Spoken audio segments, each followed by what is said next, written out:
अगर मैं भी चाहता हूँ कि ईरान के इतिहास को मिटाया ना जाए और फिर से ईरान में पारसियों की जनसंख्या बढ़े और पारसी बहुल राज हो जाए, मुझे भी खुशी होगी। आपके मुँह बानी सत्य हो आरफा खानम शेरवानी, तुम्हारी मुँह की बात सत्य हो और वहाँ से इस्लाम ख़त्म हो जाए। मैं भी तो यही चाहता हूँ। हालांकि तुम्हारा कहने का आशय ये नहीं था। तुम तो सिर्फ इस्लाम जो 14वीं सदी में 7वीं सदी से शुरू हुआ और पूरे पारसियों को ले लिया, उसको आप अपना इतिहास बता रही हो।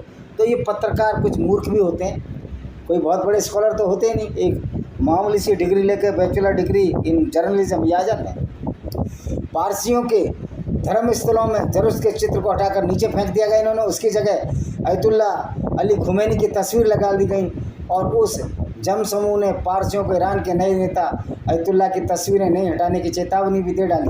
कुछ ही महीनों बाद पारसियों के पूजा स्थल के अंदर दूसरी दीवार पर पैगंबर मोहम्मद की तस्वीरें लगा दी गईं। अब बता, पैगंबर मोहम्मद की तो कोई तस्वीर ही नहीं है। स्कूल और कॉलेज की दीवार ईरान के नए नेताओं अयतुल्ला खुमैनी, अयतुल्ला अली खुमैनी की तस्वीरों और कुरान की आयतों से पट गई।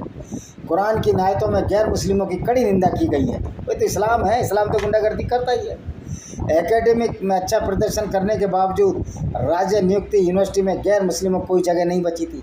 तो ईरान में तो मूर्ख लोग, इस्लाम तो मूर्खों की प्रतिष्ठित करता है, मूर्खों के लिए बना है ये।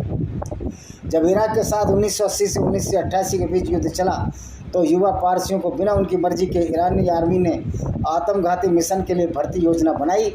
सियाओं के सैन्य अभियान के दौरान शहादत ने जन्नत और वर्जिन से भरा एक झूठा स्वर्ग दिलाने के सिद्धांत को नकारना भी उनके काम में आया था। युद्ध अभियान में शहादत के लिए तैयार नहीं होने का नतीजा राजद्रोह का आरोप हो सकता था। यह है इनका इतिहास। नवंबर 2005 में council of guardian of constitutional के चेयरमैन अयतुल्ला अहमद जन्नती ने पारसियों और अन्य धार्मिक अल्पसंख्यकों को नीचा दिखाना शुरू कर दिया। उन्हीं पारसियों और अन्य धार्मिक अल्पसंख्यकों को धरती पर घूमने वाले भ्रष्टाचार में लिप्त पापी जानवर करार दिए गए। जब संसद में पारसी धर्म के एकमात्र प्रतिनिधि ने इस पर विरोध जताया तो उन्हें रिवोल्यूशनरी ट्राइबल के समक्ष पेश कर दिया गया। ट्राइब्यूनल ने उन्हें इस चेतावनी के साथ छोड़ दिया, दोबारा उनकी घोषणाओं की चुनौती पेश करने की हिम्मत न करें।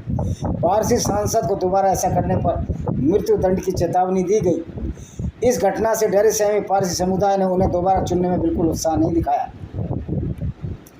पिछले कुछ सालों में कुछ मुस्लिम ईरानियों ने पारसी धर्म के प्रतीकों और त्योहारों को अपनाकर शियाओं के ऐसों और तौर तरीकों का विरोध करना शुरू किया है। ईरानी मुसलमानों के इन तरीकों को अयतुल्ला और जन्नती ने नुकसानदायक और भ्रष्टाचारपूर्ण कहकर आलोचना की। जब महसूस किया गया कि ईरान के बहुसंख्यक मुस्लिमों की भावनाएं